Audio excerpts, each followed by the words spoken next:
Oh, welcome to the Sharpe Show. So happy to have you with me this evening, a little bit past 7 p.m. on the East Coast. And you're saying, wait a minute, Larry, it's like Tuesday. Why in the hell do you have an AMA? True, it is odd. Yes. And then today you had another GovShack earlier on a different channel at noon on Tuesday. What is up with this? Something's different this week. True. Something is, and I am traveling like there's no tomorrow. I am heading down to the DC area tomorrow for a bit, and then I'm heading off to Western New York for a bit. So there's no more shows for the rest of the week. It's just these 4 shows, 2 yesterday and 2 today, and then I'm gone. So you may see me, though, as I do a couple of, hopefully, some live pieces. Maybe I'll do some lives from the events I'm going to be at, but I will be at many events these next couple of days, actually 5 or 6. Many days as I will be gone, probably a lot of days. So I'll be gone for many days. Hopefully, I'll be doing something interesting. We'll see. So that's why, as I always try every single week to give you at least one AMA. And today there's one show. So here's your AMA. That's what it's all about today. So you guys are going to like the AMA because you always do. And boy, is it a spicy topic this evening. I'm sure you will have many things to talk about. But first off, let us know if you like what you're hearing. And I hope you do. And I know that you will. Please click the button known as Lima, India, Kilo, Echo. Those are the 4 letters that help this show grow. Some of you noticed you've said so. Larry, it looks like your numbers are down. True, they are down. And the reason why they are is I've had to split everything up. So I can only, because of me running for office, I had to split things up. So Sharpe now is separate from Larry Sharpe, and Larry Sharpe is separate from Sharpe, and they often overlapped in both marketing and everything else I could possibly do.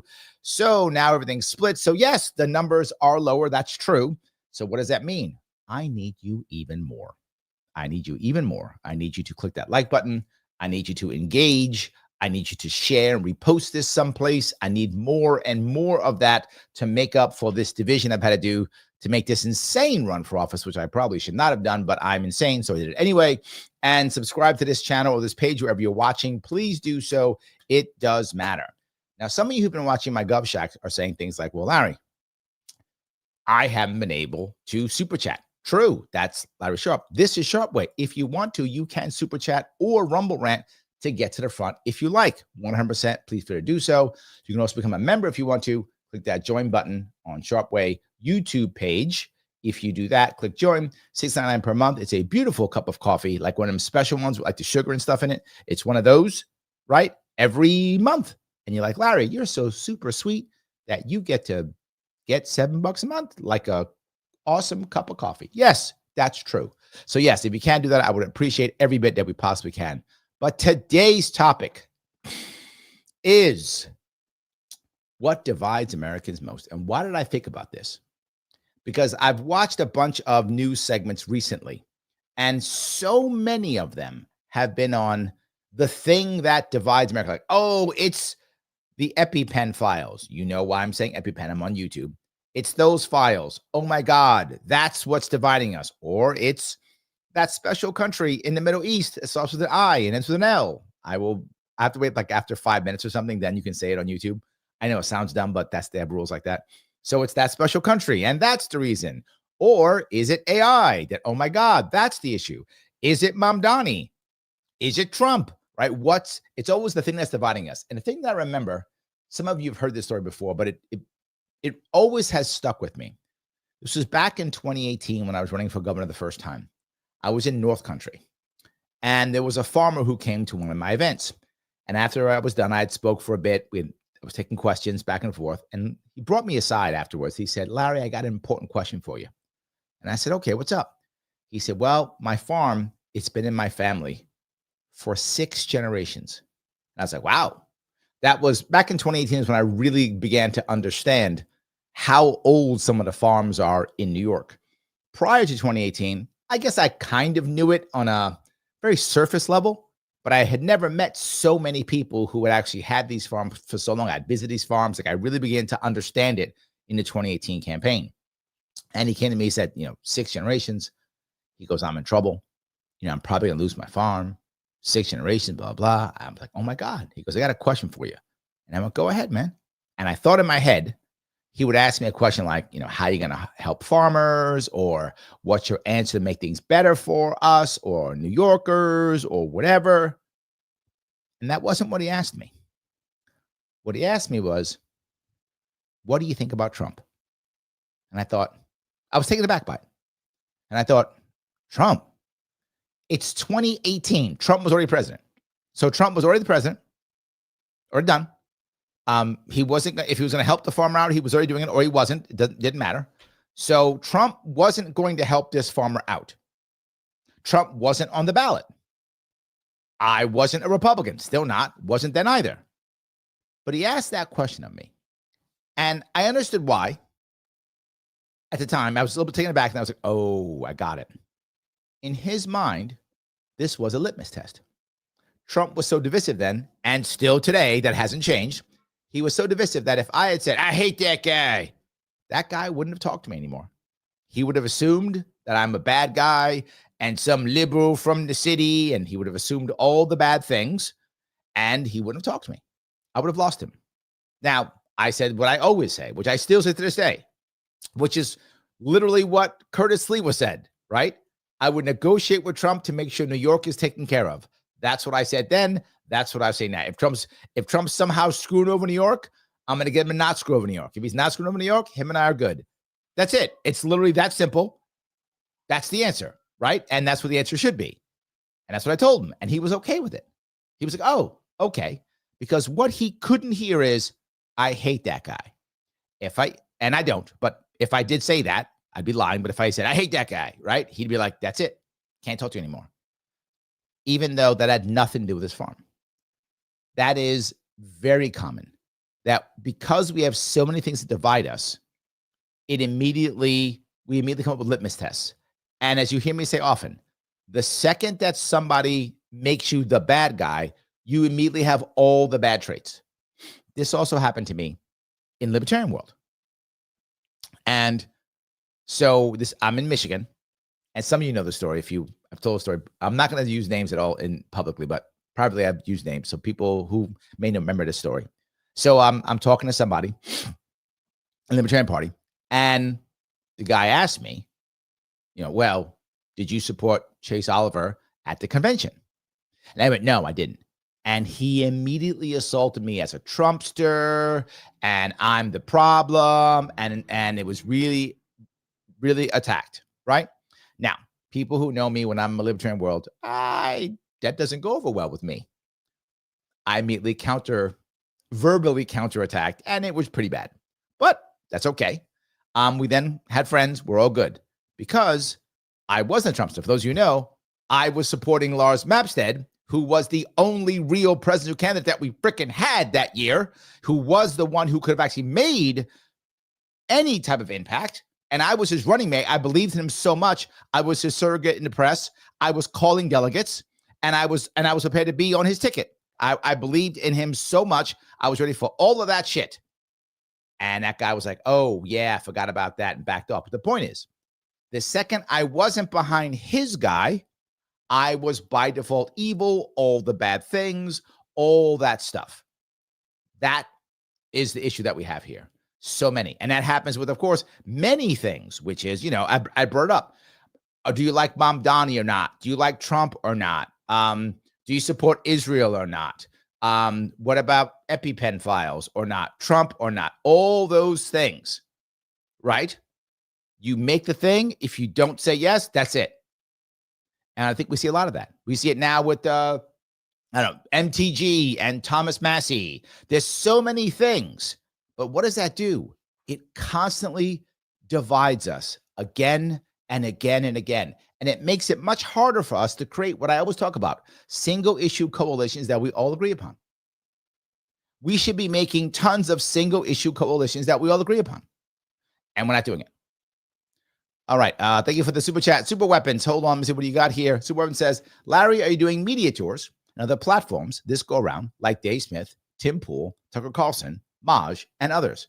Yes. And for those who don't know, I just did a show on this literally today. I now have the We the People Party nomination and Libertarian Party nomination. That's news. Most of these guys don't just want to bring me on, right? They don't. Sadly, everyone you mentioned there, they're not candidates. I don't mean to be cruel, I'm just being very forward. They're about eyeballs and punditry. They're not about actually making impact in the battlefield of politics. That's not who they are. They don't really do that, right? So I'm not their number one issue because I'm an actual politician running to try to win. That's very much not in their warehouse, most of them. They would rather have an activist on, that kind of thing. No shade. I'm just saying they're not like a news show, right? If that makes any sense. Don't get me wrong. I love all those shows. I've been on all those shows. Well, I haven't been on Tucker Carlson. Been on Dave Smith, been on Tim Pool, been on Maj, been on those shows, but I have not been on Tucker Carlson's show. So will I? Yes, absolutely. But I have to have news, or why would they have me on? There must be some news. I just got that news yesterday. So now I've spread that news out. Some of you who are on my newsletter, you've got the news also. So the news is out. So now we're going to be out there saying, hey, this is some news. Pay attention to me now. I've got some news. So yes, that should be happening. I like Dave Simpson, a friend of mine. Tim Pool, a friend of mine also. Maj, love Maj. I don't know Tucker Carlson personally at all. If anyone happens to have a contact with Tucker Carlson, I would love for you to reach out. That's one I don't have a personal connection to, nor do I have any to Tucker Carlson. The others I do. I can reach out to all of those myself if I need to. So I can, but again, I have to have news. These guys, their number one goal is they are pundits. They want eyeballs. They want, big numbers. If they can get some big number guy or me, they're usually going to take some big number guy. That's who they take. I'm secondary on their list. Of course, I should be primary, damn it. Of course I should be. But I'm realistic, right? And the other issue is most libertarian candidates aren't great on those types of shows. Most aren't. It's just true. It's one of the reasons why, for those of you who've been following me for years, I started back in 2020, Libertarian Drinking Coffee Live. I actually didn't start it that way. This is an interesting little tidbit. I started that show copying off of the show as a comedians getting coffee in cars. I think that was the name of it. It was Seinfeld was doing it, something like that. Getting coffee, wherever it was. So I actually started it with libertarians drinking coffee in diners. That's how I started it. And my first ones were people who would come to the New York City area. Any libertarian would come to the New York City area. I would take them to a diner and set my phone up. This is true. That's how I started it. And we would talk while we were eating breakfast or whatever and getting coffee at a diner. And I thought that was going to be a cool show. Then lockdowns came and told me to go F myself and shut everything down and wrecked.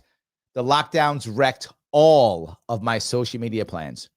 And the reason why my social media is so being punished right now is still from the horrible shadow banning. 90% drop in every single. It still bothers me so much. And it's been 5 years and it still bothers me. It still bothers me. It shouldn't. I should be over this shit by now, but I'm not. So I got to get through this. It still bothers me. It devastated my social media 90%. And I have not recovered yet. So I don't know if I ever recover. Who knows if I ever recover? Because I'm not a Dave Smith bomb thrower like that. I'm not a Tim Pool bomb thrower. That's not who I am. I'm trying to actually make things happen. I'm trying to actually be someone who's given real information. And that's challenging because it isn't as exciting. Now, so I'm not as exciting as Tim Pool or Dave Smith or Carlson. I'm better looking than them all. That's true. But I'm not as exciting.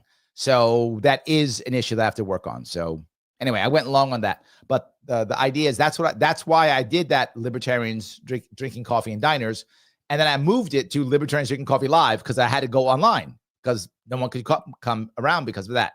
And the goal was to give more libertarian candidates. If you notice, almost all of them for that series are candidates. It was to give the candidates some confidence so they'd be better on these shows. Often I was a very, if you ever see me do an interview like that, my interviews there are not hard at all. They're more positive, giving them more chance to say things, helping them out. Because many libertarian candidates are not good in front of an audience like that. And I knew that. Many of them aren't. Some are. You go to see some of those, you'll be like, wow, that guy's great. A lot of them aren't. That was my way of helping out and giving them some confidence so that when they go on a Dave Smith or a Tim Pool or a Maj, whatever, they go on something else, they can be better. So, I mean, I do this like every day. So I'm good at it because I've done so much of it.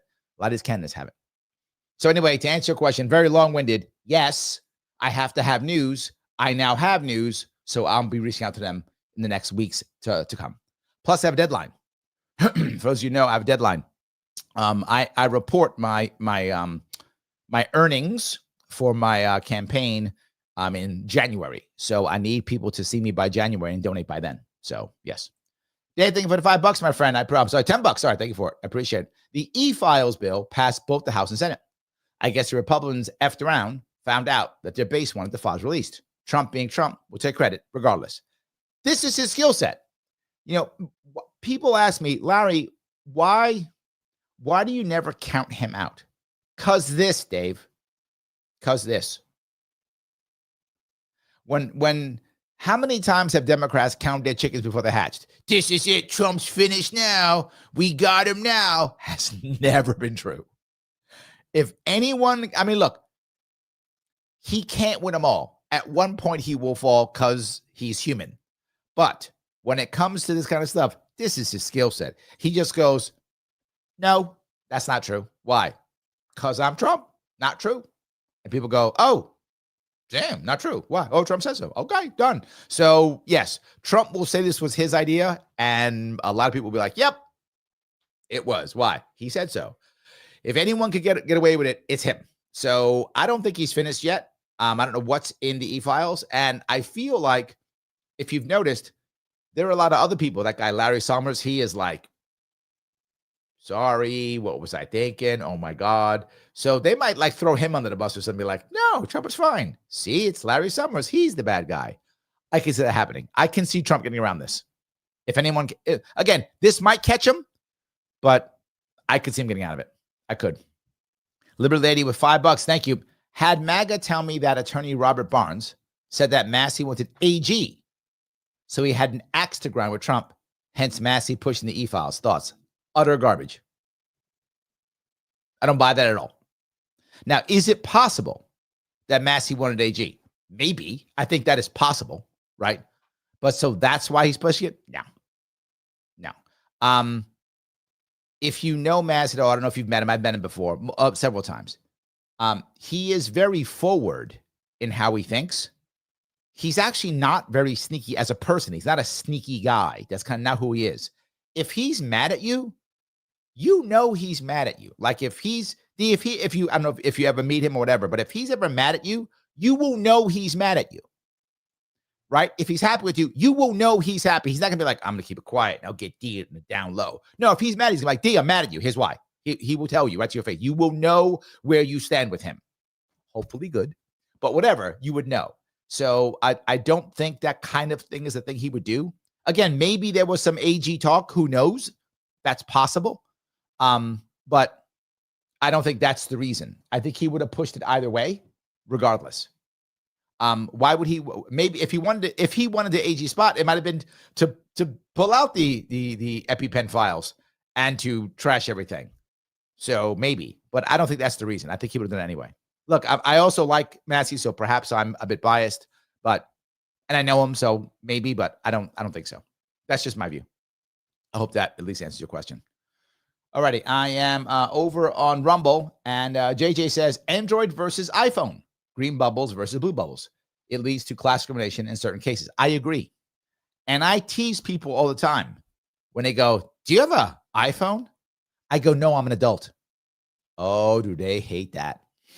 They hate when I say that. That's just me messing with people, of course. I don't actually care what phone you have. But if I have a chance to mess with you because you're all, as JJ says, I have an iPhone.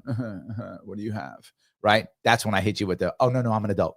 And they go, what? So feel free to use that, guys. If you happen to have an Android and you want to make someone who has an iPhone pissed off, that's not a bad thing to do. So, all right, let me grab a couple more of these if I can. 99 says, this is indeed a spicy topic. It is. I'm going to grab some more of these. I know we have a lot of comments on this. There's a lot of stuff that will make people unhappy about this. Ymir says, Larry for governor of New York. Thank you, my friend. I appreciate that. Yes. D says, does everyone here follow Larry's channel on Rumble yet? Yes, I have two. I have a channel on and a page on Rumble. There's the Sharpe Way, which is the channel. And then there's the page, which is Larry Sharpe. Please go over there and follow both if you don't mind. That'd be awesome. So, yes. Oh, is it Channel Larry? I forgot which one. Whatever one of those is, go over there. Follow them both. There we go. There we go. All right, Mike says, divide of America due to decades of teaching less about government, shorter news stories, more editorializing, less critical thinking in school, and equity. Infinite victims with demands for special treatment. I want to cover a couple of these things, Mike, because I'm going to go further. And usually I'm like, you went too far, Mike. I'm actually going to go further. This thought process, the thought process is what makes constant division, right?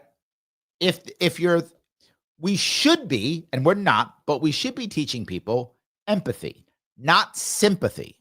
We are teaching sympathy, not empathy. What's the difference? Sympathy is feeling sorry for someone, and that's not a bad thing, but you shouldn't teach that. That's not a virtue by default. You may feel it, you may not. If someone has loss, many people will feel sympathetic to that person. That's fine. But empathy is critical, meaning, can I put myself in that person's shoes? Can I see what that person's seeing or try to understand why they would think that way? And the more empathy you have with someone to try to understand why would someone think that way, the less you go, they're evil, they're terrible. The less you do that, the more you go, wait a minute, is this person really evil? Or are they just wrong or misguided? Or maybe I'm misguided. Maybe I'm wrong, right? Any of those things, right? I mean, I'm not wrong, clearly, but other people would be wrong. Just saying. Anyway, the concept is, why would that happen? And I think you're right, Mike, because we're not teaching that. Teaching about government, why would you, when government is by default the oppressor? I mean, it is. But we still have a government that was supposed to not make us an oppressor, right? Shorter news stories, in theory, are okay. But the problem is then there's no reason to deep dive. And Mike, I know you deep dive often. Most people don't even know how to deep dive the way you do it. They wouldn't even know. You would have to teach them. School should be, it does not, but it should be teaching them, okay, when you get a news story, that's wonderful. Do you care about that thing? You don't. Move on. You do. Here's how you deep dive. And they're not doing that. Now, the editorializing, and this is a piece that's important. I don't actually mind editorializing. The problem is that's become the news, right? And Bill O'Reilly started it with, that's not correct. I'm sorry. He started a phrase. Sorry, to be clear. Sorry about that, Bill O'Reilly. He started a phrase when it was becoming that. When Fox News was being so popular, it was starting to beat CNN in the ratings. That's back when Bill O'Reilly was still part of Fox News. And he goes, no, you guys attack. It's not editorializing. That's what he said. He says, it's news analysis. And I was like, what? He's like, yeah, it's news analysis. And that was some 1984 shit. No, Mike, he's editorializing. You're right. And if you're going to say it, you just heard me say it.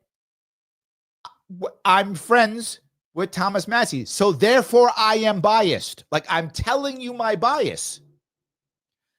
So some of the things I'm saying are by default editorial because I have a bias, clearly, right? And I'm stating it. When do you hear people say that? It is rare. They rarely even say if they have a connection to somebody. They just go, that guy's great, that guy's horrible, that guy's the best, that guy's the worst. When I know people, I tell you, I'm biased. I know the guy. I'm biased. I know her, right? She's my friend. I say that so you guys at least know where I'm coming from and go, yeah, Larry's probably a little bit full of it in this one. He likes her. So yeah, that's kind of BS. So I'm going further. So the next thing becomes, we've done something else. And this is one of the harshest things and the worst things we've done in America. We've confused heroes with victims and made them the same. You're a hero because you're a survivor. I'm not a victim. I'm a survivor. And that makes you a hero by default. It doesn't. I don't mean to be cruel. There's a difference between a hero and a victim. And here's the best example I can give, which we still have today. And that's 9/11. Everyone knows how I feel about 9/11. Can't stand it. Hate how we acted. Hate how we responded. I hate everything about how we acted. And obviously 9/11 was horrible. Obviously, I got to say that. Otherwise, people are like, he loves whatever. No. But how we responded was terrible.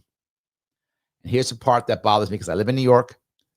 We have a Freedom Tower, which I can't stand. I hate the Freedom Tower. We said 3,000. We see it here all the time. 3,000 people died. About that. It's true. And we go, and they're heroes. No, they're not. Hear me out. There were several hundred people who ran into those towers. First responders, firefighters, police officers. They are heroes. They ran into that building knowing it was on fire, knowing it had been hit by a plane, not knowing if it would collapse or not, having no idea. They ran into those. Those are heroes. The people who died are victims. It's not their fault. I'm not mad at them for being there. They were doing their job, whatever they were doing. They were trying to live their life. They're victims. I'm not victim shaming them at all. What I'm saying is there's a difference. There's a difference. The people who died in that building who weren't rushing in were horrible, tragic victims, and that's terrible. They were not heroes. And if we act like they're heroes, we are diminishing the heroic deeds of the people who ran into burning buildings. That is heroic. That's what we should be talking about. And what do? We have a Freedom Tower where it's got that pool where everyone's name is there. What? The victims? The heroes. They're not the same. They're different. So now someone is a victim and they survive it. Well, now you're a hero. No, you're a victim. And that's terrible. It's not your fault. But they were also heroes. So we've diminished heroes, raised victims, and then now the hero who moves forward, who doesn't go through, who isn't attacked, now is less of a hero. In fact, he's toxic. He's an oppressor. So the hero is now a toxic and oppressor, and the victim is the hero. So I have to go even further than him. Usually, Mike, Mike, you went too far on this one. This time, no. I'm saying you didn't go far enough. That doesn't happen often, Mike. See, you should mark this day down. Mark this day down. So anyway, let me keep going here. Superweapons goes on to say, we need to unify over ending the Fed. The point I want to bring up superweapons is we need to unify over anything, over something. That is important. So yes. So Phil, thank you for the $2. Did nerd and D&D attention? What? Did nerd and D&D attention to rules help Massey?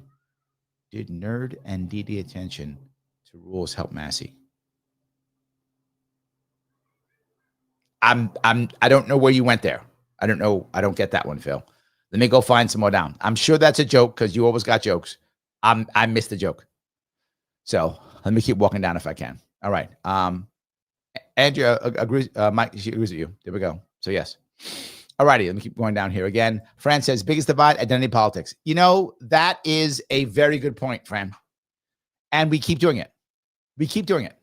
We just insult the other. They're not us. And we're divided. I see it all the time. I see it in New York State constantly.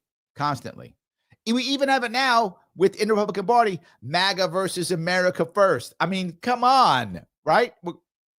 Anyway, 99 says, Larry, I know you're aware of MAGA versus America First. Perfect. Yeah, there we go. And Massey has been implicated in this by association, perhaps to his benefit.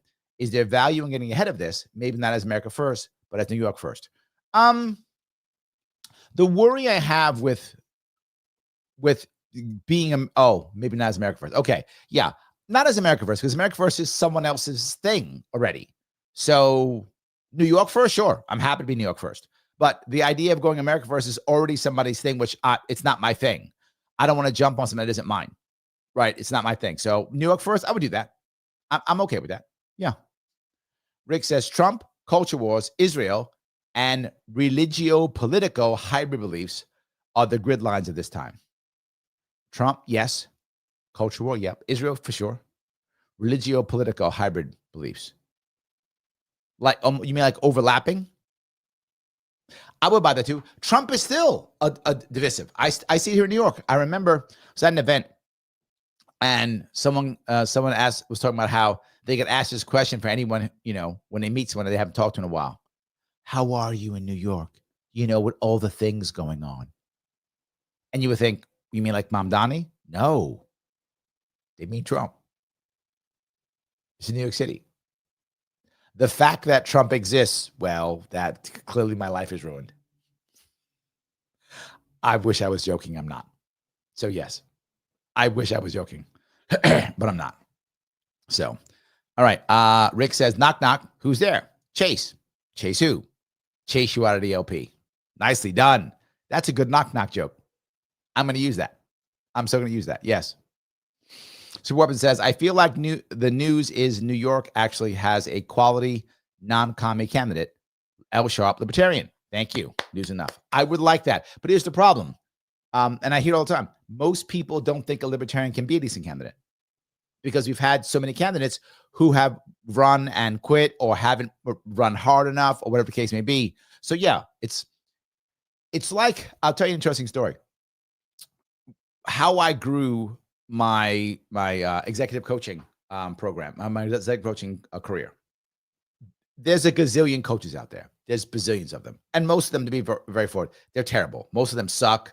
They're self-righteous. They're terrible. They don't understand empathy at all. Yeah, most of them are absolute garbage. I don't mean to be cruel, but if you've known coaches, most of them just suck. So I have to deal with that because being a coach, the assumption is you're a coach, Larry, you suck. That's the assumption. I get it. I'm not mad at it because most of my peer group does suck. Actively a waste of time and money, actively scamming you, actively terrible. I'm aware of that. So how I actually my practice is I would talk to some of the HR people in large organizations, particularly tech, law, finance. That's where I spent most of my time. And I would chat and they would say, oh, yes, Larry, we have a coach, blah, blah, blah. They already had it. Coaches were often check boxes. It was a common thing for many years. So I would go, okay, you've got to have a couple guys. And it was always guys who just think coaching sucks and they're terrible and useless. And I'm like, yeah, of course. I said, give me those guys. I said, what? Give me those guys. Okay. They don't like coaches. They don't want to be coached. I know. Give me those guys. Well, Larry, it doesn't make any sense. I said, I'll give you a 100% in writing. It's a true story. I still have it this way.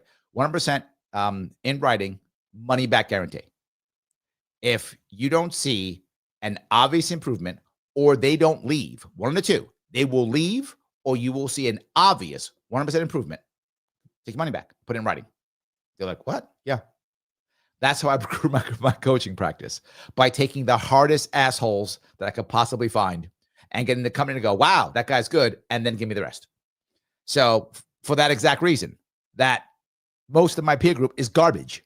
And I know if you're a coach, you're like, Larry, you call me garbage. Because if you're a coach, you probably are garbage because most of them are. Now, you might not be. You might be a gem. There are some gems in the industry, but most of them are garbage. So sadly, a lot of our libertarian candidates aren't that good. They run one time, they quit. They don't quit their job. They run paper candidacies. It's very common. You'll find gems. Gems are absolutely there, right? Gems are there. Donald Rainwater is a perfect idea of a gem. He's a gem. You find gems all over the place. They exist, but most of the candidates are just They're just So anyway, I hope that makes sense at least. So over on Rumble and Phil, thank you for the $1. Dungeons and Dragons relies on knowing the minutia about rules. True. Do you think that Thomas Massey, being a nerd, used congressional procedures in a way that most do not? Oh, wow. Okay, I did not get that at all. Thank you for understanding that. Yes. No, I don't think that's what he does. I think he simply relies on principle and utter openness, which is very rare among people in Congress or the Senate. It's very rare. So he becomes a gem because of that. He's just very similar to Justin Amash. Very similar. Just openness and principles. And that is very uncommon. Stop the Madness says, would love to see you on Rogan again. Me too. Yes. Andrea says, I'd love to see you on Tim Pool again. Me too. So guys, do me a favor. Reach out to them and let them know that. If you watch their shows, put in the chat, hey, what about Larry Sharpe? He's running. Let them know I have both the Libertarian Party line and so I almost said no labels. I was like no, not that one. That's not the case. It's not. It's we the people. So yes, almost said that. So all right. Please let them know that, and maybe they will decide to bring me on. So yes. Super Weapon says, is this like what Jerry Seinfeld did with Eddie Murphy? Yes, that's where I started. Yes. Mike says, lockdowns killed diners and thus communities too. True. I am so upset about the lockdowns destroying this stuff. So bad. Absolutely. Yes, it was terrible. So, Adirondack says, they are a kinder, gentler YouTube now, but still shadow banned. They are. I'm still banned. And here's the problem. Even if they unlocked the ban, right? Even if they did, maybe they did. Who knows? Maybe they did. I still now have 5 years of being crushed. So the algorithm has me as being invisible for 5 years. So even if it's no longer, I've got 5 years of being crushed. For those who don't notice, on my Facebook page, I have over 90,000 followers. And I went from 5,000 views to less than 500 overnight. You might go, well, Larry, my daughter thought this. My daughter, when I showed her this, she's like, Dad, you're just probably bad. She's like, you're just bad. You're not good at what you do. You got terrible. And I went, okay, check my numbers. She looked at it. She's like, oh my God, no. Because my subscribers didn't go down. If I was all of a sudden terrible, and maybe I was, if the market would tell me that, I get it, then my numbers would go down. Numbers the same. 5,000 views, less than 500 views. Course of a week, gone. I have 37,000 people on my YouTube page. 300 likes, 300 views. How is that possible? Used to get several thousand every time, several thousand, every time. Now, down. So guys, why am I saying this? Not for you to feel sorry for me. I don't require your sympathy. I require your empathy. If you care about this, click the button known as like and share this and subscribe and follow. Do the things required so I can begin to grow again. It really does matter. Yes. Looking over at Rumble. Jay, thank you for $2. For the AMA portion, thoughts on Tim Cook stepping down from Apple. More biz politics than gov politics. How would I advise Apple Inc. to move forward? Apple lost me since they removed Touch ID. I think it's good that Tim Cook steps down. I think, generally speaking, you want to swap out your top level at one point, 8, 10 years, whatever, pop out and move on. That's why I like the idea of term limits. I think swapping out's a good idea. The thing that made Apple good for most, I'm not an Apple person. I don't have any Apple products. But if you ask most people what made Apple good, it was that they were moving forward with things that people actually wanted. The sad part is for most things today, and it is sad that it's for most things today, they're making changes just to make changes. It's almost like they're just trying to validate their jobs. Let's change something. Why? Because if we don't change stuff, I am literally just going to lose my job. So let's go from this to that and this to the thing. Let's remove this, add that. They're doing it off. You see in cars. Oh my God. Cars have all kind of new things that mean nothing. Don't make anything better. They just make things new. So I think that's one of the biggest issues. If I were Apple, I would go back to my basics of just what will make things easier for people, not cooler, not to change. And if stuff doesn't need to be changed, I would go back to an art axiom. For those who don't know, I actually majored in art in high school, and I sold 2 of my paintings when I was 17 years old. It's a true story. People go, Larry, you must be a good artist. Good salesman. Different skill set. Anyway, the point being, there's an old axiom in art, which I believe in. Your masterpiece is not when you can't add anything else. It's when you can't remove anything else. And I think that goes the art in writing, acting, painting, sculpting. When you can remove nothing, masterpiece. When you've achieved that. And that's not easy to do. So I would argue, I would follow, if I were to design anything to include another iPhone or an iPad or whatever, I would follow that mantra. When I can remove nothing, masterpiece. So hope that answers your question at least. So Super Weapon says, is the deadline for raising 500K in January? What's the deadline for getting the matching funds from New York City? No, it is not. I have to report every 3 months. So January 1 and April 1. So that's when I report officially how much money I've made. That's important because media will look at it and go, oh, he has not raised much money. He sucks. Or he's raised lots of money. He's awesome. They will not care whether I'm a good candidate. They will go, oh, he's raised money. Therefore, he's valuable. Oh, he has it. Therefore, he sucks. It'll be that simple. So that's it. When can I get matching funds? Whenever I get the 500K. If I get it tomorrow, next month, next year, whenever I hit the number. So that's why I when I'm on the Larry Sharpe page is why I bug you guys to donate when I'm there, because I want to get that number as soon as possible. The sooner I get it, the faster I can spend it. So yes. All righty. Let's see here. Mike Voss in the house says, to be fair, Trump offered the e-files in the 2024 on the campaign trail, then ordered release in Feb 2025. Yes, he backed off, but ultimately Trump offered what Dems would not. So yes, he takes credit. I say he takes credit, but not for that. I always, and I've been very consistent with this when Biden was president before, Trump before, when stuff happens on your watch, you are responsible. So you get the credit and you get the blame, whether you did it or not. Whether you did it or not, you get the credit and the blame. I blame Bush for 9/11. Happened on his watch. Most people, for some reason, have decided that somehow he kept us safe, which is insanely stupid. He did not. But that's it. Happens on your watch. If it's good, you get the benefit. If it's bad, that's your fault.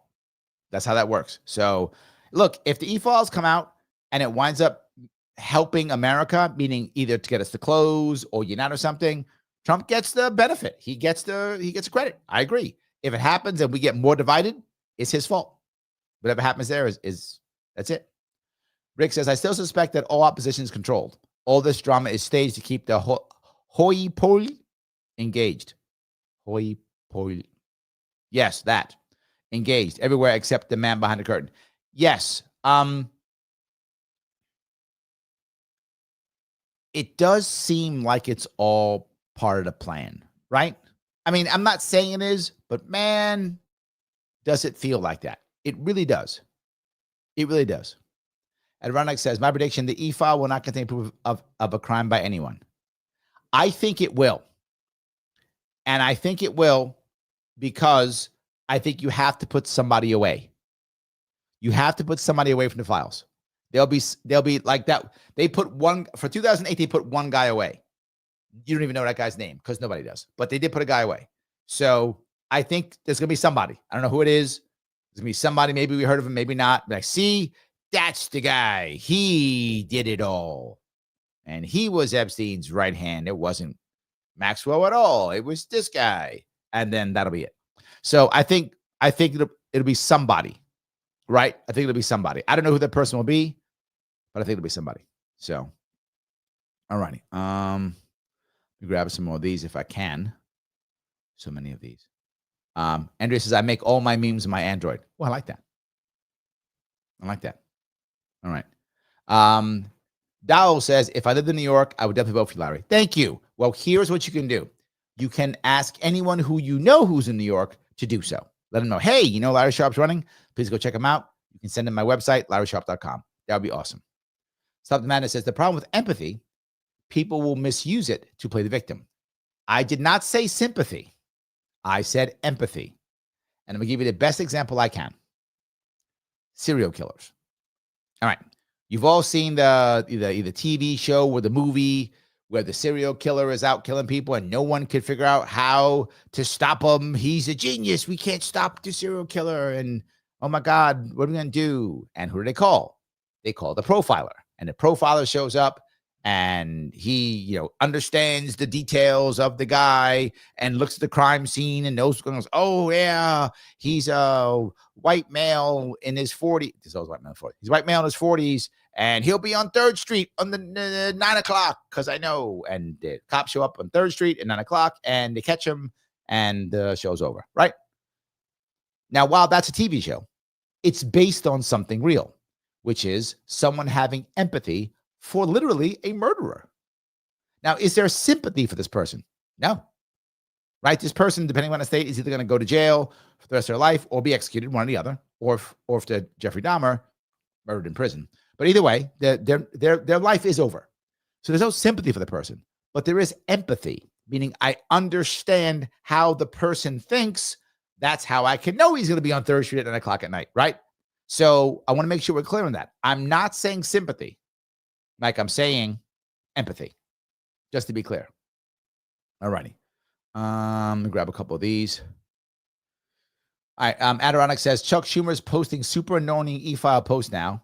but he was asked why Biden did nothing, and he thought the question was about Trump. Oh, of course. Well, it probably wasn't him. It's probably some of his staff. So, yeah, probably that.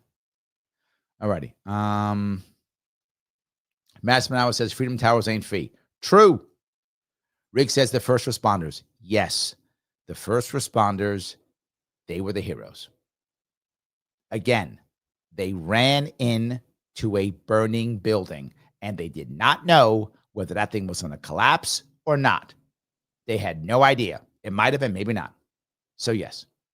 All right. John says, Larry, in the case of the House of Representatives and Senate, is it better for the country to have a partisan like the average Democrat as Republican, or an ideologue like Matthew and Ron Paul?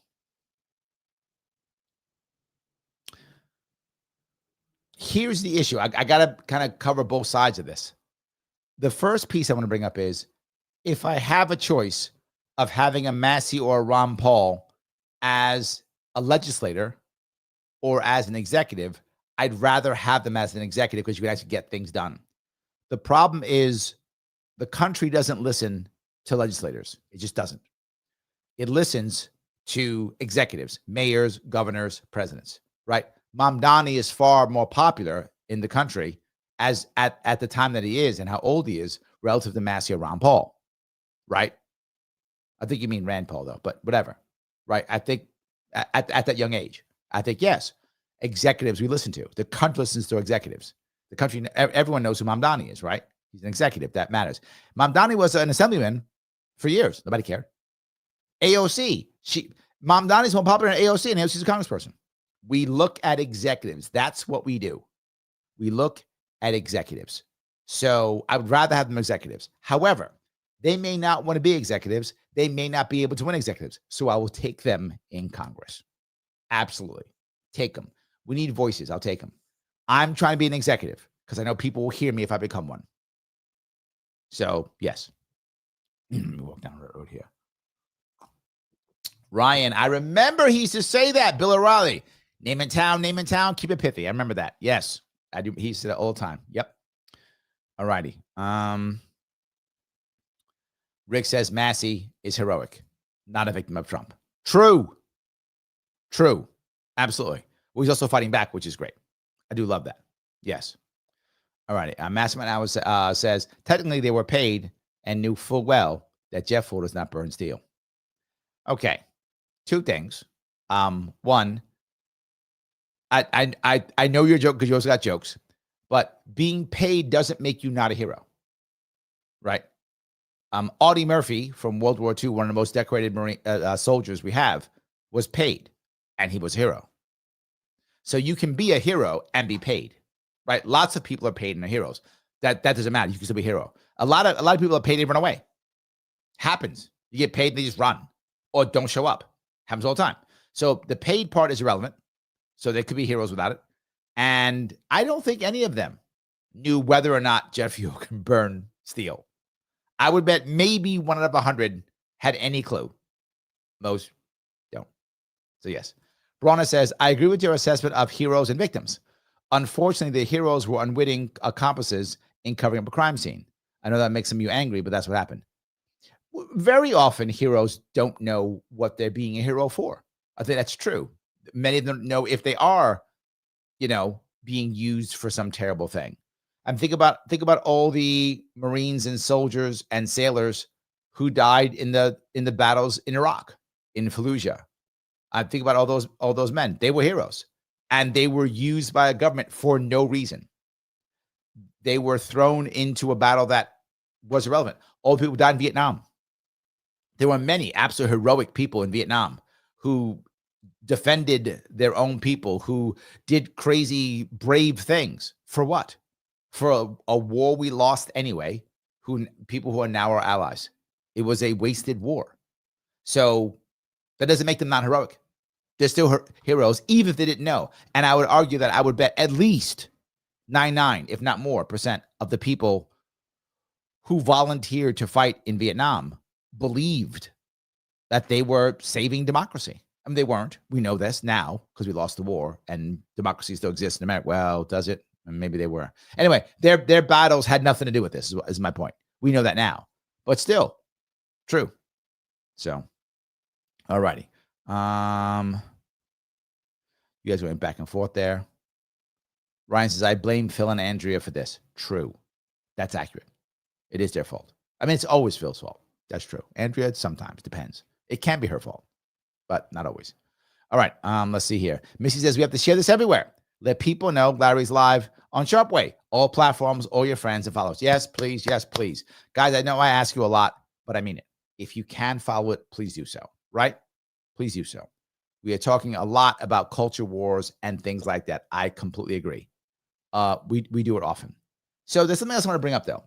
Comes to culture wars. How about actual wars, issues, and problems of the conflicts that often divide us, like Israel and such? Is there a place where you could actually find some real chat about that? There is.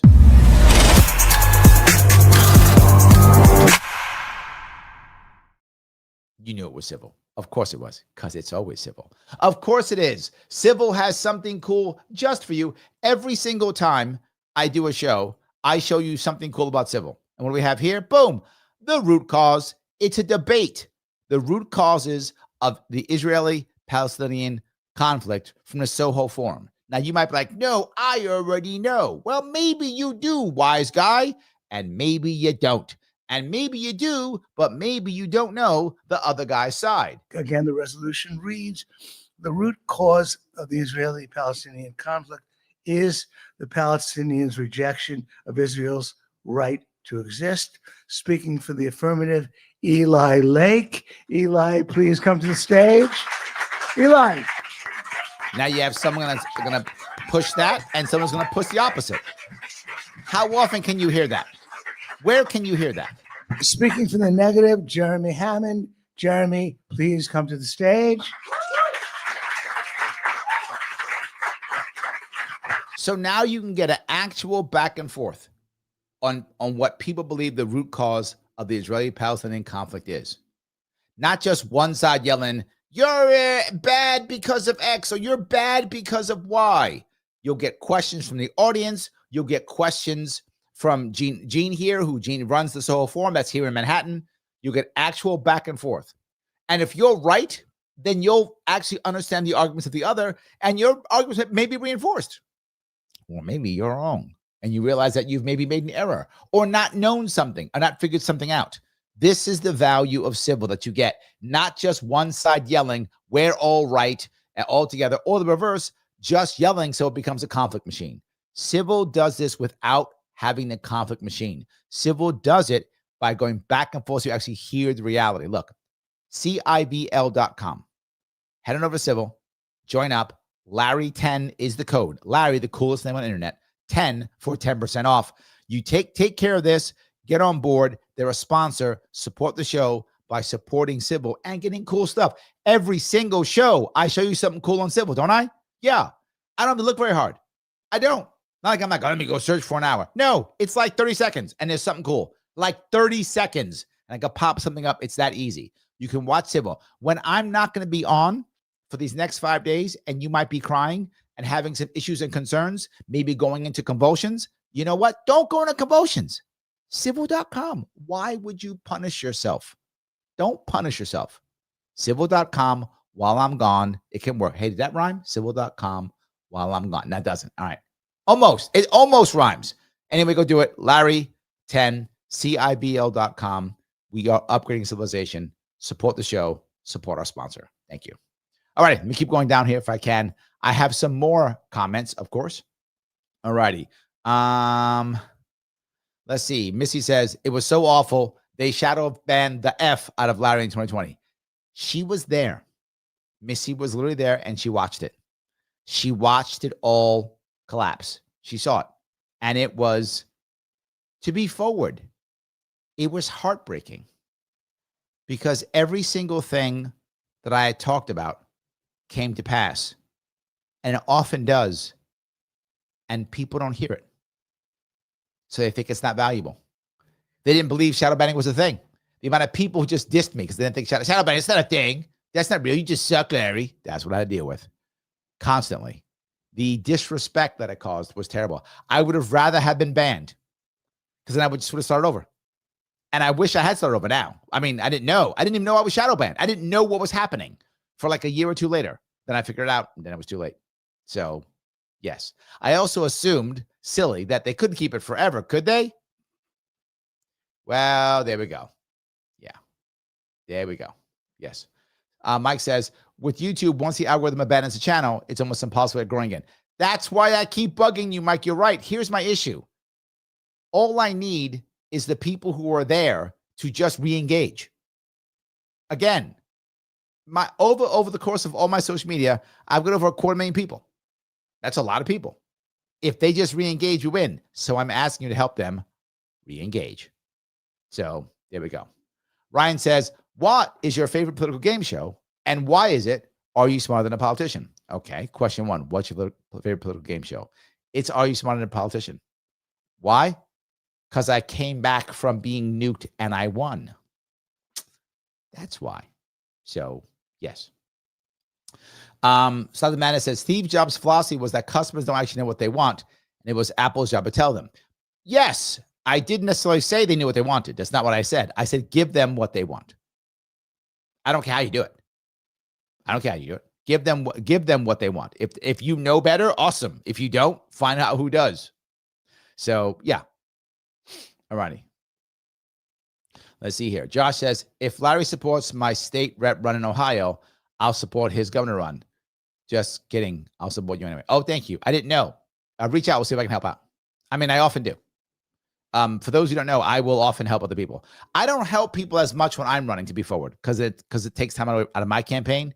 But for those you know, when I'm not running, I go insane to help other people. Like I fly places, I bring them on my show, I talk about them. Yes, absolutely. So D says, Mark K got his channel took down twice. They gave him the option to take it back. The second one that had close to 100,000 K, and he doesn't want that since throttled. He started again. He's at 73K now. Maybe I got to restart everything. Is that my answer? Do I just trash it all and reboot everything? Is that what I do?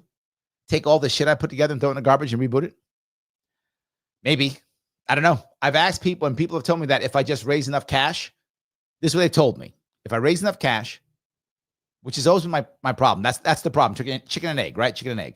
If I raise enough cash, I can throw it into just some simple advertising to re-engage everyone, and it will then regrow. I've heard that too. Do I want to do that? I don't know. So we'll see. Maybe. So 99 says, is the matching funds an opt-in system? If so, is there a spending limit? Would your opponents not opt into that, or am I mistaken?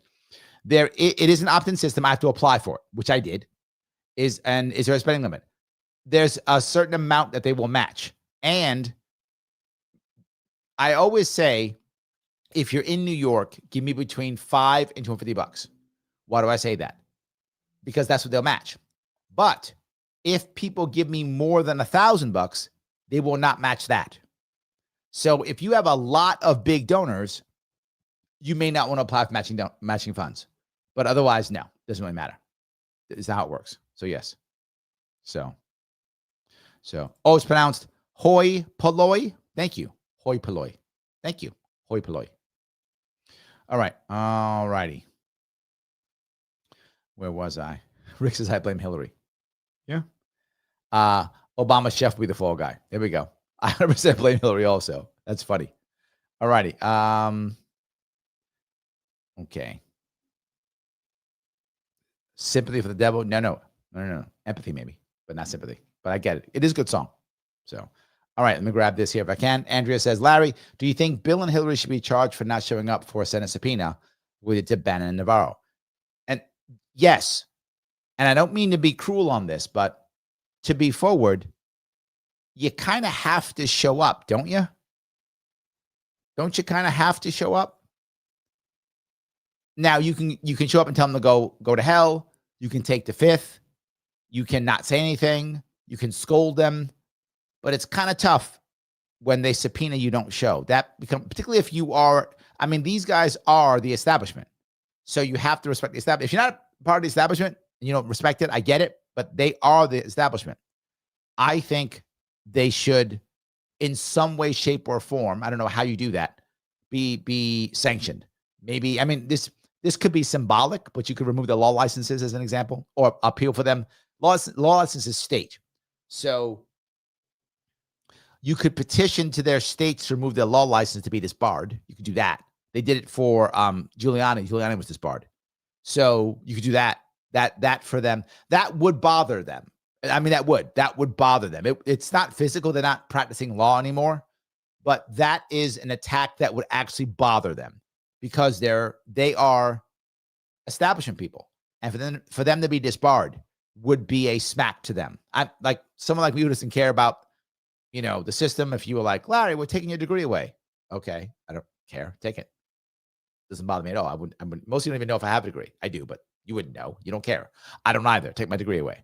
But if I'm an establishment lawyer, even if I'm never going to practice again, to be disbarred does hurt. So I think that could be something. Or something worse, but somehow sanctioned is my point, Andrea. Somehow they should be sanctioned or something like that. So yes. So Bona says paid cops in Uvalde just stood there with their thumb to their butt. Hero. Yes. Perfect example. They were paid and did nothing. Correct. Absolutely. So Riot says, what about the DJT Bubba email? I don't get it. Nothing I've seen so far, and again, so far, and I stand with this. I said this last year, was it? I forgot. I think it was last year I mentioned it. Well, maybe it was last year. It was months ago. I don't know if it was last year yet, but it was months ago. I said, I don't think, two things I said, and I knew was true, and it's so far is true. I said, of course, Trump is in the E-files. Of course. He was absolutely part of that world back in the 80s, 90s, 2000s. He was part of that world. He was in all that good stuff. Of course, he's in the files. I said it then. But I also said, I don't think he's going to be in any situation where he's with the real youngins. That's how I'll say it because I'm on YouTube. From what I've seen of him, he's never been the real youngins. Now, has he liked professional women? Those who work in the oldest profession?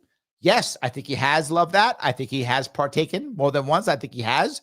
I think he's been open to that. But again, to my knowledge and so far, and I stand by this, all of those professional women have been consenting adults. So I'm good with it. I don't have a problem with that. Now, was he married? Of course he was. I think we know that too, right? I mean, I'm not trying to be mean, but I think everybody knew that. Everybody knew that. JJ says Monica was young. All right. Two things about the Monica Lewinsky piece. Number one, was she a victim? Yes, but there's a massive but there. Yes, she was a victim, right? And why? Because he was the most powerful man in the world. So there was a power dynamic that is huge. However, and put the however, because that she was a victim, however, she was an adult and knew what she was doing. And I remember the pieces of shit like Robert Reich and those guys saying, she was a child. Shut up. She was an adult. She was 20, 21. That's an adult. That's an adult. And she knew what she was doing. She wanted that. It was consensual. She agreed. He agreed. This was consensual. Now, should Clinton have done it? No. Did he take advantage of his position? Yes. So to be clear, in that regard, she was a victim, meaning that he took advantage of his position. There was a massive power dynamic. He was her boss. That's a problem. However, this is not to the level of SA or RAPE. Stop that shit. It's not that. It's not. She was a consenting adult. So let's keep that. People say that, well, Monica was young. Yes, but she was a consenting adult. And she wanted it. She was all in. That's true. But again, power dynamic was absolutely there, and he took advantage of it. So I just want to make sure there's a level that act like he's your predator. That's not true. And she was an adult. I keep saying this. So I think when it comes so far to Trump, I've seen no example so far of Trump going after anyone who was not a consenting adult. And I think I said that months ago. I think that's still true. We'll see. We'll see if I'm wrong. I don't think I'm going to be wrong. I think I'm going to be right. So yes. Bronna says, again, I will emphasize, I agree with your definition of heroes. Heroes can be duped into efforts to help. True. Agreed. In fact, I would argue they're probably more they're probably more apt to be duped because they want to do right. Many heroes are looking for a cause. And I was talking to somebody over the weekend. No, last week. Talked to somebody last week. I was having lunch with somebody, and they were talking about their worry about the rise in fascism and the not C's, right, of those worried about that. And I said, you can't fight them. It doesn't work. She's like, what do you mean? It's bad. I said, no, you're right, but you can't fight them. In internal fights, internal battles, the fascists always win. External, different. They always win. They always win. They're ruthless. They have both nationalism, bravery. How do you stop them then? It's not fighting them. And people always say, we're going to fight them. Stupid, you cannot win. It's a dumb fight. Don't fight them. The way you beat the fascists is you understand who their audience is, who is their army. It's always young, disenfranchised men. Every time. That's a 100% rule. Not 99, not 80%. It's 100% rule. Give those young men another purpose, and they won't be fascists. That's how that works. Give them another purpose.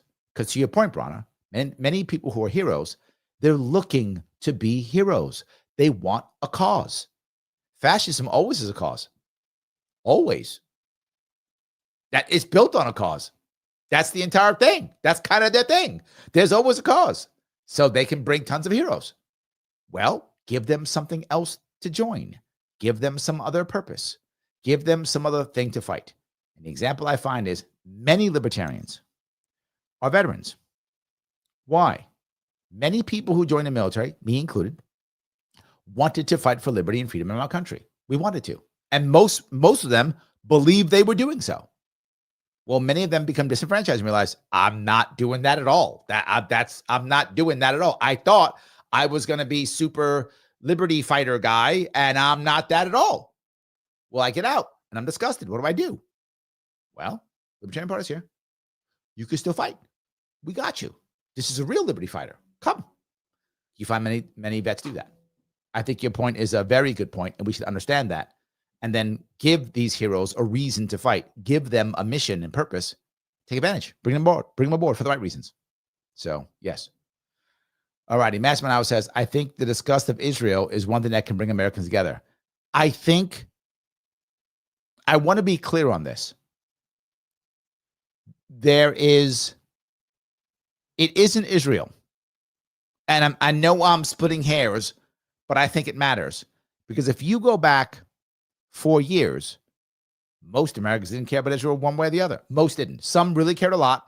Some didn't like Israel. But most Americans were like, whatever. It's another country that we give money to like all the rest. They got Jerusalem or something, right? Yeah. For most Americans. It was the Gaza war that turned Americans. It wasn't Israel. It was the Gaza war that did it. That cause, and I'll go back to what Brana was talking about, that cause brought people out. Right. It was the BLM of this time frame. It brought people out into the streets to talk about things. And I think with that was the issue. And then Israel became the bad guy. So I think it's not just Israel. That isn't the thing. I think most Americans, if you go back 4 years ago, they were like, Israel, I guess, whatever. Again, there were some people who hated Israel, some people who loved. There were. But most Americans were like, whatever. I say all the time, people are like, I didn't know that we gave so much money to Israel. People say that not to me all the time. So it was the Gaza war. That was the piece that made things change. So, yes. All righty. Missy says, where do you stand politically? Take the free quiz of the advocates for self-government to find out. It's easy, quick, and fun. And there's a link there. She is right.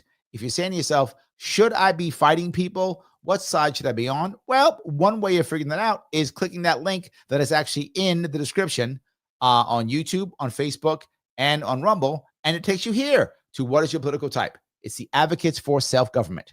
Guys, they're a sponsor, and they have the world's smallest political quiz. If you see up the right-hand corner there, it says, take political quiz.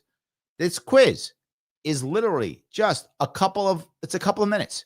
It is literally the world's smallest political quiz. You can see people taking it right now. It's clicking, take the quiz. 28,143,154 people have taken the test already, and they're still going.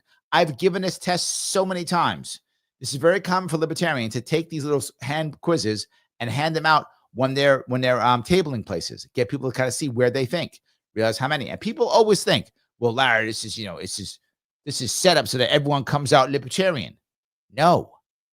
The most common political type that pops up, believe it or not, moderate. Most Americans are moderate. Most are. Not all, but most. Not most, sorry. The plurality are. I'm wrong. Not most. Plurality. The largest percentage is moderate. The smallest, believe it or not, is authoritarian. But here's the scary part. In the past 10 years, authoritarianism has raised. We've raised authoritarianism in this. Now, to be fair, this political quiz is not a scientific, poll. So whatever numbers we have are not accurate in any way, shape, or form for the country, right? They're not. But this has been taken the same way for decades. It has been given out and taken the same way for decades. So while the numbers themselves may not be accurate, the trends are. Does that make sense? The trend, because it's been given the same way for decades, in the same places, by the same volunteers, same way. So while the percentage may not be accurate because it's not done scientifically, the trends are accurate. And the trend is an increase in authoritarianism. It's still very small. It's under 10%. But it's still an increase. What does that mean? That means that people are being unhappier. Where are you going to show up on this? Take this quiz, click that button, heading over there. It's short. Look at these simple questions. Take them real fast. When you're done, calculate your results and share those results. It's going to ask you for an email. Give them the email. I know you don't want to do it. It's fine. You get an email from the advocates every week. It's fine. It's good stuff. I love it. So do it. And I might be in it. See? So do it. Do that. Share it. But again, you don't have to give them your email. If you don't give your email, you still see your results. Share them and keep that same link. Use that specific link. Why? It lets them know that it came from me. They sponsor the show. Help us out. I support them. You will see me constantly use them. I talk about them all the time. The Advocate for Self-Government. Use the link that I put there. Thanks, guys. Appreciate it. All righty. Phil says the Soho Forum is amazing. True. And when you live in New York City like me, I can go. Absolutely. Yes. D says, at the Chief, Larry set a record of getting nuked on the game show and still coming back and winning. It's true. It is true. Yes, absolutely. So, all righty. Daniel says, Mastermind, it's definitely not the younger gens. Yes, younger generations have become very anti-Israel. That's true. And I think it's very heavily because of the Gaza war. I really do. So yes, it's really because of that. 100%. D says, well, you can go look for some clips, shorts or reels that are going to be coming out of the Sharpe Way medias while Larry's traveling. Yes, to get your withdrawal, no matter what, from the platform. I agree completely. Yes. Nate says, you're shadow banned now. According to Facebook, you have one viewer watching. Comments the otherwise. Yes, I know. I'm still banned. They say I'm not, but I am. So you know what? Now you make me think, do I just reboot this entire damn thing? I feel like if I just raise enough cash, I can save, but maybe I'm fooling myself. Maybe I am fooling myself. We'll see. So, well, maybe I am. So Agorizer says, I had the dip. If I can't make it back, thanks, Larry. You are more than welcome, my friend. I'm glad you came by. Thank you for coming by. Yes, 100%. Thank you for coming back. All right. I appreciate that there. Nate goes on to say, donate. Thank you, guys. If you can, please do so. Every bit does count. I appreciate that. Yes. All right. Phil says, Larry, what was a better way to deal with the collapse of the Ottoman Empire? As a general rule, when it came to the end of World War I, we spent too much time assigning blame. That was a big deal. And then the second piece, the war for the French and the British was not a war to save the Serbs or a war to end the empires. They had to do the war against the autocracies. That wasn't a thing. It was a war to save their empire. That's what it actually was for them. So they took the breaking up of the Ottoman Empire as an example, an opportunity for them to retake their own empires, right? So they picked up all the pieces. So a better way to deal with the collapse of the Ottoman Empire would have been plebiscites. What does that mean? seeing what people wanted to go with whom and what. Some people might have wanted to stay with the Ottoman Empire. Most of them probably wouldn't have, to be fair. For those who don't know, the Turks are not Arabs. Some people don't know that. Turks are Muslim, but they are not Arabs. Turks are actually people from Central Asia. They came in and kind of pushed the Greeks out, right? So there are many that came. Some came in with Mongols, some didn't. Some migrated naturally. Some came with Mongol hordes, but they pushed the Greeks out of. For most of the ancient world, Turkey was either Persian or Greek, usually Greek, sometimes Persian, depending upon what they went back and forth in that regard. So the Persians are obviously in Iran. Greeks were in Turkey. The Turks came in from Central Asia and pushed the Greeks out. South of the Turks, it becomes more Arab. So some of the people there would have been like, look, we don't like Turks. We're not Turks. Let's be Arab. But they probably would have picked their own nation, their own style, their own government, and whatever they felt. Some of them would have said, look, we might want to be semi-autonomous, but we want the Ottoman rule. The advantage the Ottomans had for some people would have been they had an obvious code of law, right? That was one thing some of them would have liked to have versus tribal law. Allow the people to choose. Do they want to be under the Ottoman Empire? Do they want to be, the Armenians clearly would not have wanted to be in the Ottoman Empire. They would have obviously been a separate country, separate. Kurds probably separate, probably. But some might have been like, some Syrians might be like, the Turks aren't that bad. We're happy to take them. That might have happened, right? To keep the Syrian government together. Lebanon might have decided to stay under the Ottoman Turks. Who knows what would have happened? But I would have used plebiscites in that entire area and not recolonize them. Because the problem with that area is some of them thought, well, now that the war is over and the Turks are gone, well, now we can be free. And the British said, not so fast. And the French said, not so fast. We're just swapping over leaders. You don't get to be free. So my answer would have been plebiscite for the Turks. I also would have probably allowed the Greeks to be more successful. For those who don't know, after the Ottoman Empire fell, to create modern Turkey, Mustafa Kemal, who was, I think, a colonel, if not mistaken, in the Ottoman army, also known as Ataturk. That was his name he took, but he was Mustafa Kemal. He actually basically is the modern day father, I guess, of modern Turkey, kind of. He took the military and basically took over and pushed out the religious parts of the Ottoman Empire and made it more of a secular state and made modern day Turkey. Including that, there was a war against the Greeks. And the Greeks, in theory, as you know, Phil, were our allies. And the Brits went, yeah, you're our allies. Oh, we're going to forget about that and let the Turks win. And the Turks won that 1920 war. The Greeks had come across to reconquer a bunch of their lands. Constantinople was actually a Greek city. Initially, it was Constantinople, then became Istanbul when the Turks took it. They were trying to retake that, all those things. I probably would have been nice to the Turks. Nice to the Greeks and allowed them to have more space because they were our ally. We did not do that. We completely screwed them over. And I would have allowed plebiscites to fix the Ottoman Empire. If those wanted to stay under the empire, I would have let them. And I would have not allowed, if I was America in that regard, and I had power, if I was able to have power, I would not have allowed the European powers to recolonize. Let them be free. Let them make their own countries. Most of the problems we have now is from that time frame. Most of the problems in the Middle East is from that time frame. We could have fixed the current problems in the Middle East with that. Yes. So anyway, hope that. Phil says, Bill Clinton. Oh, did he get disbarred? I didn't know that. There we go. Thank you. I appreciate it. I didn't know that. There we go. I'm sure he was pissed. There we go. All righty. Let me go down some more. Bobby, third. I'm going to leave that alone. But yes, he is a moron. That's true. I just like Robert Rice. Me too. He's a bad guy. Yes. All righty. Yeah, Reich is terrible. Yeah. Okay. Let me grab some. So many of these. I appreciate all this back and forth.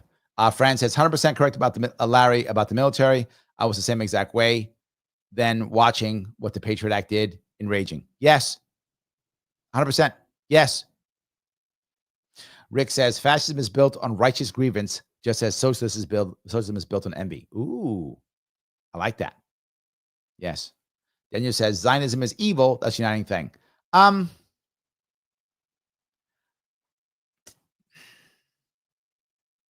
have a hard time.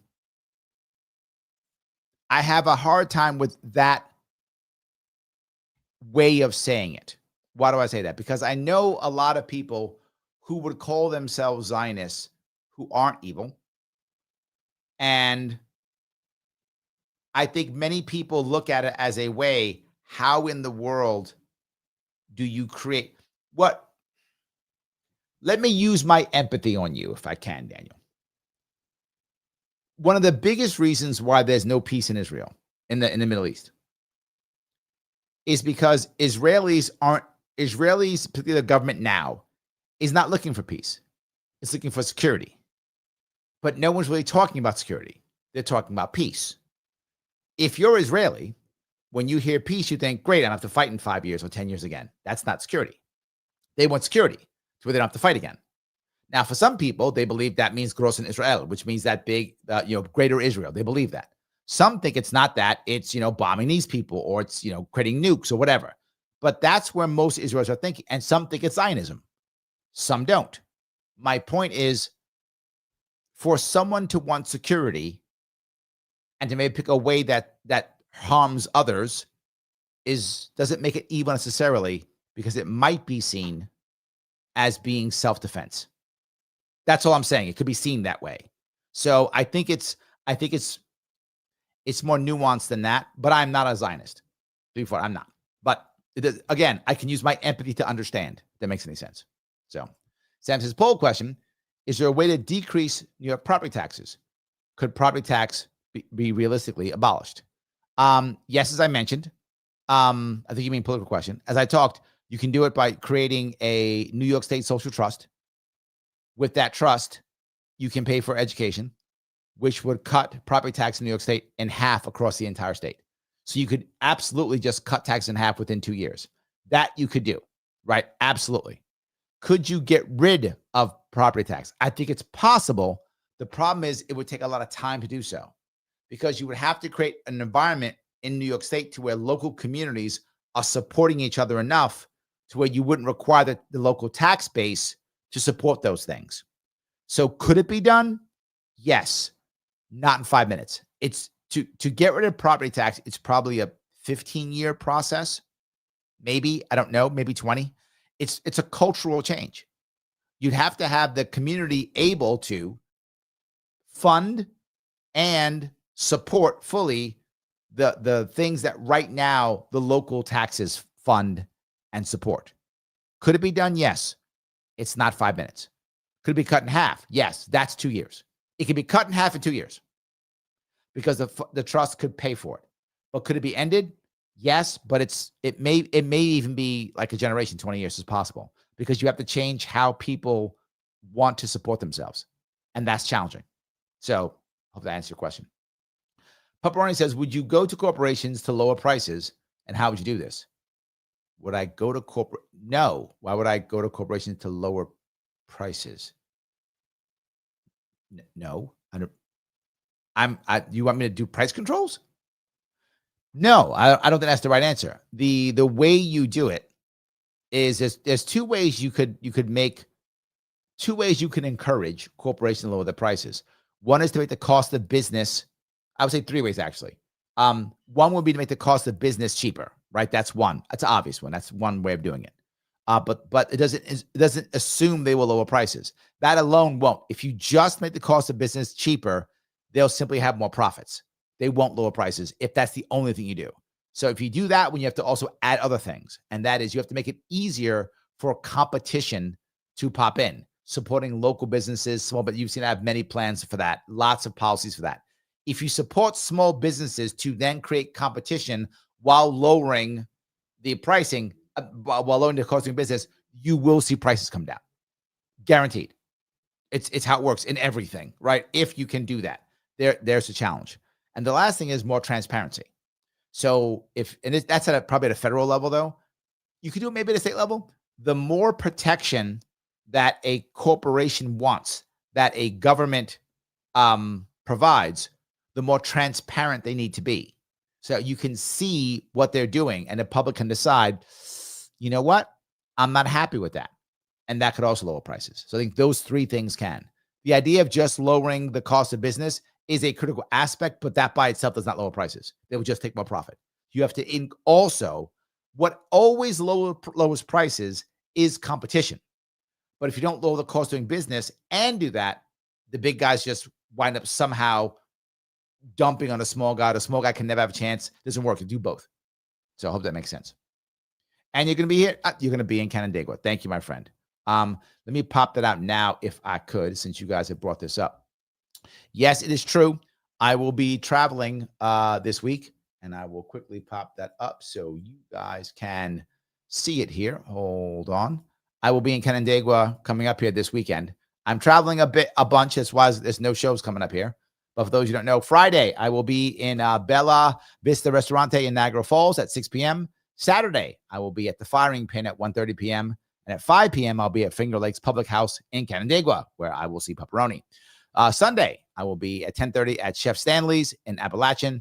And at 4 p.m., I'll be at McCarthy's Grill House in Carmel. So if you guys want to come out and see me, please come out and see me. I would love to chat with you guys. It's free. I only ask that you please purchase something when you get there, a drink. If you're not in a good spot, if you're in a better spot, then I would purchase a full meal. So enjoy if you can, guys. Thank you so much for that. I appreciate that. So yeah. All righty. And I hope that answers your question for that one. All right. Grab that one already. Okay. I got that one already. Well, you guys go. You guys do not like Reich at all. I agree. Yes. All righty. John says, I usually have Larry up on Facebook as well, but Facebook decided I'm a bot and wants to provide a selfie video to prove I'm human. I know. It's crazy. They make it hard. 99 says, who's to say your new account isn't immediately shadowed banned again? But then again, you probably get mostly the same viewers. What's it to lose? Yeah, maybe. You know what? Maybe. I got to rethink that. Maybe I will. So Daniel says, Cyprus is half Greek and half Turk/Persian. True. Cyprus is two parts of Cyprus. You're right. Yes. Some people I know call themselves Cypriot here. Phil says, Istanbul was Constantinople. Yes, it was. Let's see here. Looks like we all agree on Reich. True. Yes, absolutely. That's true. So, all righty. Daniel says, I don't buy that they want peace when it's literally propped up Hamas. I didn't say peace. I said security. I said security, not peace. I literally said that. Yes. Just like we propped up Al Qaeda and ISIS, all the bad guys. Yeah. They want security. That's why I said not peace, security. They're two separate things. And the reason why we don't have an actual answer is because we're not looking at security. We're looking at peace. Yes. John says, the world's strange. A few years ago, Vienna decided not to accept a statue of King Sobieski of Poland that they had commissioned because a lot of Turks had immigrated there. The siege of Vienna. Oh, I didn't know that. There we go. Okay. All righty. Okay. Oh, Daniel, you are really against the Zionists. I can see you are really against the Zionists. Okay, well, I'm not as against as you might think. So, yep, not as against as you would say, obviously. So yes, all right. Let's see here. Phil says, what's the way Israel could have de-radicalized Gaza? Would they have gotten their hostages and moved away from Hamas without war? Is that for me or someone else? I'm not sure. But once the problem is once October 7th happens, there's almost you almost. Here's what I would say, and I see it often. It's like 9/11. Once you let it happen, there's no going back. It doesn't matter what I say. October 7th, the same. No going back. Yes. Phil says, one of two. Oh, yeah. People in Gaza are radicalized by the blockade. True. Cage says, I'm super late this evening. Here's my late fee. Oh, thank you for $2. I appreciate that. Yes, absolutely. No, don't get me wrong. If you're in Gaza, obviously you're radicalized. I get that. Obviously you would be. I mean, I think most people would. Why do you think the youth keep fighting? They don't stop fighting. They keep fighting because What are they stopping for? Why would they stop? Yes. So Rick Puss says, isn't the Sharpe way, aka this channel, a recreation to get past the shadow ban? Yes. And that's the weird part, Rick. This is the weird part. For those who don't know, I didn't use Sharpe way hardly at all in 2020. I used almost only Larry Sharpe properties. And I made the Sharpe way properties in case I got totally banned, not shadow banned. I was worried I would get completely banned. That was my worry. So I made these these properties so that I wouldn't get, if I got banned, I'd have a place to go. So I hardly used them. So if you do notice on my Sharpe way Facebook page, by percentage, I get far more viewers by percentage. I'll get 200, 300, 400 viewers, and I got 3,000 or 4,000 people on there. Far more. I don't think I'm shadow banned on those. I don't think I am, but maybe. I can't tell. I feel like maybe we are. So yeah. Nani says, maybe the solution is creating another channel anyway and seeing how the new channel traffic compares. It's a lot of work. I am overwhelmed always overworked. Cage is here. She says, Larry Sharpe for governor of New York. Thank you.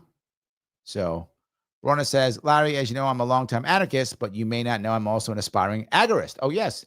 My AMA question is, are you familiar with SEK the Third? Sec the Third, I'm thinking. The first thing I thought of was, is he an Ottoman sultan? But then I'm like, no, that's not that. So I'm assuming, holding another one here. Samuel E. Konkin III. Oh, so he must be some kind of writer then, I assume. That would not be a Turkish sultan. So it's not that. I don't think so. I'm trying to think. I don't think so. No, you have to help me on that one. I don't think I know him. No, I would say probably no. So I thought initially, yeah. Kintsugi in the house. How are you, my dear? Hello, wonderful people. How are you, wonderful Kintsugi? I'm glad you are here. Yes. All right. Nathan says, unrelated to today's topic, but see you in Canandaigua, Larry. Looking like a good crowd. Oh, I'm happy. Let's have a great crowd there. Hope we will. Let's hope it. I love that. Yes. All right. Mastermind says, let it happen is the astute way to phrase it. I think we know, Mastermind Hour, that in both cases, that's true. I think the evidence is clear. In both cases, that's true. And some people be mad at me for saying it. I don't care. I think it's true. I would say it. I think it's true. So maybe you'll get mad at me. But I think the evidence is clear in my eyes. Yeah. It is rare that I think government actually plans these things. Government's too incompetent. People will tell. But often government is like, oh, that's happening? Never forget what Rahm Emanuel said. It was him, right? Never let a crisis go to waste. I would argue Pearl Harbor. Yeah.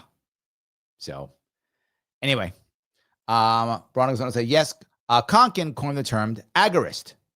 I recommend reading his works, watching his talks on YouTube.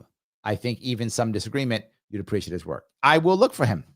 I appreciate that. I will look for him to see if that makes any sense. So yeah. All right. I think that's good. Guys, I'm going to ask you again, as I do often, click the button known as like. I ask often, click the button known as like. I'm trying to grow. I keep telling you this. Maybe I should reboot the entire thing. Maybe I should. It seems like a colossal waste of time and money. But you know what? If I don't do well coming up here, maybe I'll reboot it in the new year. Who knows? But I want this to work. It does matter. I've built so many people here, so I'm hoping I can keep it. But maybe I shouldn't. I'm open to the idea. Please share and repost this, guys, if you can. Please do me a favor now. Subscribe to this channel if you haven't already. Subscribe to the page you're watching. It does matter. Thank you all for the Rumble rants and the super chats. But whatever it is, please click the button known as like. You guys know I will be out this weekend. For those of you who know, please come on out. If you want to become a member and help out, please become a member. Click that join button on Sharpe Way YouTube. $6.99 per month is one of those cool coffee type drinks you get like Starbucks or Dunkin' Donuts. It's not really coffee. It's kind of like sugar and ice cream, like mixed with some coffee flavor. Those things, like $7. You can not have one of those which is probably bad for your health anyway, and become a member. See? Because I care. Can you guys feel the love? I feel the love. So yes, if you can do that. And also make sure when you subscribe on Sharpe YouTube, select all notifications. That piece is important. All notifications really does matter. So yes. All righty. Let me keep going down here if I can. Let's see here. Okay. Yes. Okay. This is a smart move. Phil says, comment and then rate the Tim Pool show. Yes. That is very good. Adirond says, and mention Larry in political posts. Yes. Do those. Please do that. They are correct. It really does matter. If you can do that, please pop in.